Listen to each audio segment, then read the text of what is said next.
Halo and welcome back teman-teman netizen atau warganet yang saya hormati semuanya. Di konten terbaru hari ini saya ingin membahas tentang Jay Itzes yang berhasil membawa klubnya Venezia promosi ke Serie A dan juga tentang Kelvin Verdong yang proses naturalisasinya telah disetujui oleh Komisi 10 DPR hari ini. Tapi pertama-tama saya ingin berterima kasih kepada teman-teman yang mendukung kemajuan dari channel YouTube Bola Bung Binder karena hingga hari ini jumlah subscribers telah melewati 947.000. Luar biasa dukungan yang teman-teman berikan. Dan saya harapkan dukungan dari teman-teman akan tetap konsisten. Dan jangan khawatir karena saya akan selalu memberikan analisa secara logis, pakai akal sehat. Saya ulangi lagi, pakai akal sehat dan tentunya fair alias netral. Maka itu seperti yang saya selalu ingatkan kepada teman-teman, bahwa sekali saya netral, maka saya akan selalu netral. Dan yang menarik teman-teman, saya baca berita tadi pagi pada saat saya bangun, bahwa Jay Itzes berhasil membawa klubnya Venezia promosi ke Serie A. Tentu ini adalah pencapaian yang luar biasa bagi Jay Itzes sebagai seorang pemain yang bisa membawa timnya promosi dari Serie B, karena sekarang timnya akan bermain di kasta tertinggi kompetisi sepak bola Italia yang kita juga kenal, namanya Serie A. Dan kita tahu di Serie A persaingannya sangat amat ketat teman-teman. Dan juga sebagai pemain bertahan, Jay Itzes juga tidak mudah tentunya untuk bisa menembus ke tim utama Venezia. Artinya bahwa Jay Itzes adalah pemain yang memang punya kualitas. Karena di Italia itu teman-teman, bagi seorang penjaga gawang sangat sulit untuk mendapatkan tempat sebagai pemain inti, dan sama juga bagi seorang pemain bertahan sangat sulit untuk mendapatkan tempat sebagai pemain inti. Karena Italia itu dikenal tempat di mana pemain-pemain diminta untuk bertahan secara disiplin dan juga penjaga gawang diminta untuk bisa bermain dengan baik agar bisa lebih banyak melakukan penyelamatan. Maka itu juga kita perhatikan di tim nasional Italia begitu banyak pemain-pemain bertahan yang bagus, bahkan sampai melegenda dan juga sama seperti penjaga gawang mereka. Oleh karena itu saya pikir kita beruntung juga punya Jay Itzes yang menjadi bagian dari tim nasional Indonesia. Dan buktinya sudah bisa kita lihat di dua pertandingan tim nasional Indonesia lawan Vietnam, ya kan teman-teman, di babak penyisihan Piala Dunia tahun 2026 round 2, yang pada saat itu timnas Indonesia mencatat 2 kali clean sheet. Karena juga ada Jay Itzes di lini pertahanan kita. Padahal itu adalah debutnya dari Jay Itzes, tapi kita lihat dia bermain dengan sangat tenang. Tidak ada kesalahan sama sekali, bisa mengorganisir permainan di lini pertahanan. Maka itu juga sangat disayangkan bahwa Jay Itzes tidak akan bisa tampil lawan Irak. Karena kita butuh sosok seperti Jay Itzes di lini pertahanan kita. Namun ya kita tahu kabar baiknya bahwa timnas Indonesia masih punya banyak pemain lainnya yang bisa mengisi kekosongan dari Jay Itzes. Ya kalau dari segi kuantitas memang masih ada banyak pemain lain. Tapi kan tidak ada pemain yang bahkan mirip seperti Jay Itzes. Karena Jay Itzes ini bukan saja pemain yang bermain tenang, tapi pemain juga yang pintar dalam mengambil keputusan. Contohnya tuh ada satu situasi lawan Vietnam yang sebetulnya bisa saja dia memberikan back pass kepada penjaga gawang. Tapi yang dia pilih adalah mengangkat bola di atas pemain Vietnam yang sedang mengejar bola. Nah, disitulah kita bisa melihat ketenangan dan juga pengambilan keputusan yang tepat dari Jay Itzes. Maka itu pernah juga saya katakan sebelumnya bahwa Jay Itzes ini juga nanti, ya, seiring berjalannya waktu bisa juga nanti menjadi kapten dari tim nasional Indonesia. Dan juga salah satu hal positif dari Jay Itzes adalah dia punya skill leadership. Ini pemain bisa juga memberikan masukan kepada pemain-pemain lainnya di atas lapangan, dan itu sangat penting teman-teman. Karena dengan dia bisa memberikan masukan atau juga dengan dia bisa memberikan semacam instruksi, itu juga yang akan bisa menjaga kedalaman dari timnas Indonesia pada saat para pemain dari timnas Indonesia itu coba untuk menutup area-area yang terbuka, bukan saja di lini pertahanan tapi juga di lini tengah. Dan memang sangat penting bagi seorang pemain yang bermain di lini pertahanan itu juga bisa berkomunikasi dengan pemain yang bermain di lini tengah. Nah, itulah yang biasa dilakukan oleh Jay Itzes. Dan juga Jay Itzes ini bukan pemain pelapis di klubnya. Jadi jangan salah paham. Di 4 pertandingan playoff untuk bisa lolos ke Serie A, Jay Itzes selalu bermain bagi Venezia. Dan saya lihat ratingnya juga bagus walaupun dia 2 kali mendapatkan kartu kuning. Artinya pemain ini juga bisa bermain agresif ketika diperlukan. Nah, itulah karakter pemain-pemain yang biasa bermain di Italia, yakni mereka juga harus bermain agresif sebagai pemain bertahan. Bahkan nih, saya tidak ingin membesar-besarkan hal ini ya teman-teman, tapi ini jujur saya katakan, kalau saya melihat cara Jay Itzes main, saya teringat kepada Alessandro Nesta. Ini adalah pemain legendaris dari tim nasional Italia. Luar biasa pemain ini. Pada saat dia membela Lazio dan juga dia pernah membela AC Milan. Luar biasa karena Nesta pun pemain yang tenang di lini pertahanan, bisa mengorganisir permainan dan juga sering memberikan instruksi kepada rekan-rekan yang lain di atas lapangan. Ini mirip banget. Jadi ketenangan itu merupakan hal yang penting bagi seorang center back.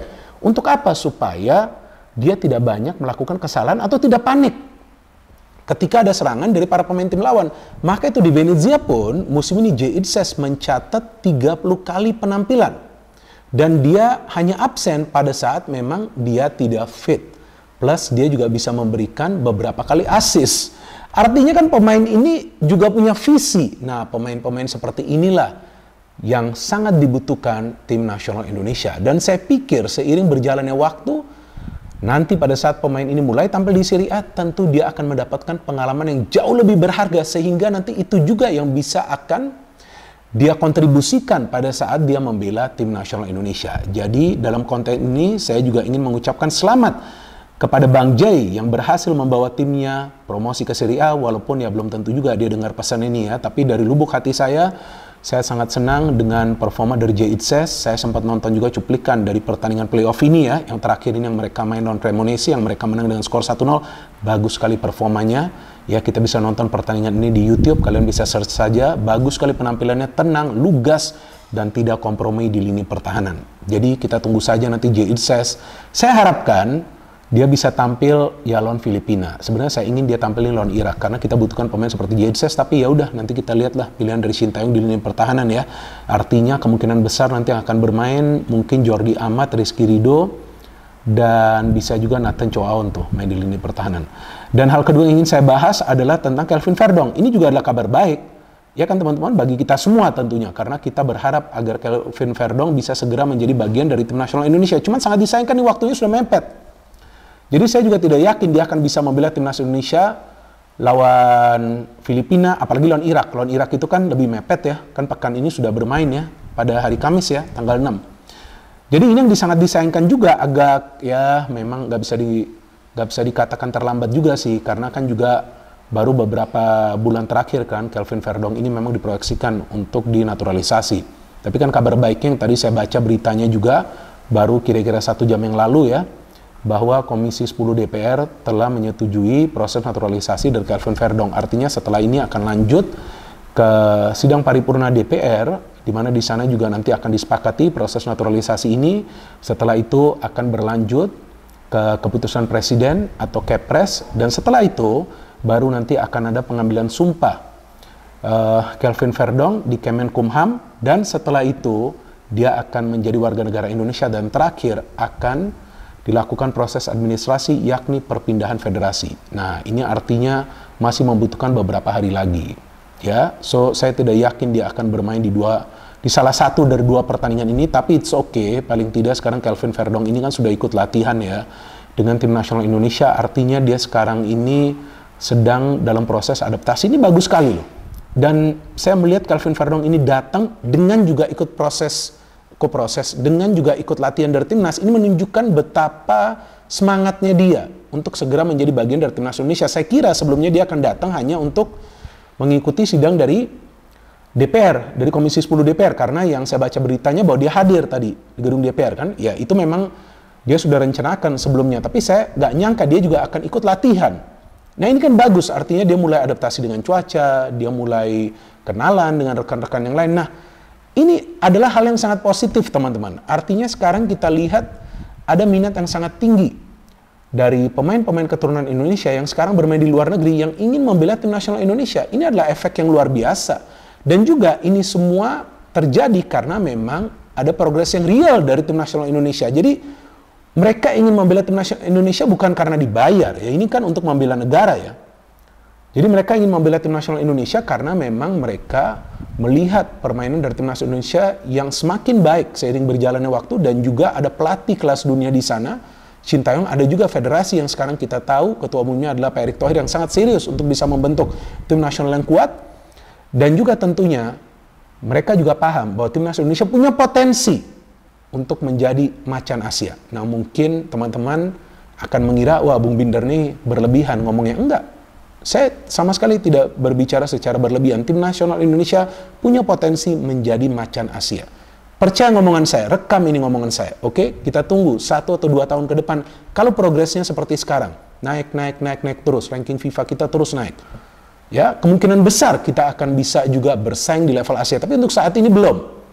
Jadi kita harus sabar. Saya mengatakan punya potensi. Nah, potensi ini harus dikembangkan. Caranya seperti apa? Nah, harus ada pemain-pemain berkualitas di timnas kita. Dan juga harus ada pemain-pemain muda yang mulai masuk ke timnas kita juga. Artinya nanti PSSI juga harus menyelenggarakan kompetisi untuk pemain usia muda. Mulai dari level U16 dan juga tentunya U19 yang merupakan full competition. Jadi kayak sistem full kompetisi gitu. Jadi jangan sistem turnamen. Supaya nanti ada pemain-pemain lain juga yang bisa menembus ke tim nasional Indonesia. Bahkan sekarang ini kan ada pemain baru yang dipanggil kan Malik Rizaldi. Kenapa? Karena dia bermain baik. Itu juga yang dikatakan Sintayong. Artinya kita punya banyak pemain juga di dalam negeri. Nah, ini perlu ada kombinasi antara pemain-pemain yang bermain di dalam negeri bersama pemain-pemain yang bermain di luar negeri. Ketika kombinasi ini menyatu, kerek begitu tuh kira-kira ya suaranya, baru nanti timnas Indonesia akan menjadi tim yang kuat di level Asia. Tapi itu semua membutuhkan waktu, dan untuk saat ini kita sebagai pemain ke-12, kita sebagai supporter dan pecinta dari tim nasional Indonesia harus bersabar. Karena bersabar itu tentu nanti kita tahu hasilnya biasanya manis. Dan kita harapkan bahwa tim nasional Indonesia akan terus konsisten untuk meraih kemenangan. Target selanjutnya adalah untuk membalas kekalahan dari Irak. Saya akan kembali nanti teman-teman jika ada update tentang tim nasional Indonesia. No hate, no politics, only football. Salam sepak bola.